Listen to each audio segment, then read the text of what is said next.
Hi రా. రే నేను కూడా కొత్త బండి తీసుకున్నారా. ఇంకేం లేరా, ఇప్పుడు మన ఇద్దరి దగ్గర బండ్లు ఉన్నాయి. రే హర్షద్, ఇంకా నువ్వు కూడా బైక్ తీసుకురా, మన ముగ్గురు దగ్గర బండ్లు ఉంటాయి. ఇంట్లో సిచ్యువేషన్స్ ఏం బాగాలేవురా, చూడాలి. హా నాన్న, నా దగ్గర డబ్బులు ఉంటే నేను tank full చేపించినాలే.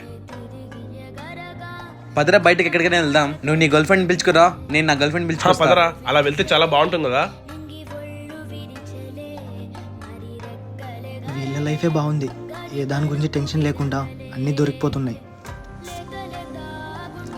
Tension middle class వాళ్ళకే ఉంటాయి. ఏమైనా కొందామంటే 100 సార్లు ఆలోచించాలి. అర్థం కావడం లేదు, నా టైం బాగలేదా లేక నేను చెడ్డవన్నా అని. ఏమైనా వస్తువు కొందామంటే ప్రతి దానికోసం ఆలోచిస్తున్నా. ఒక మధ్యతరగతి అబ్బాయి తన కుటుంబం కోసం తన కలల్నే చంపుకుంటాడు.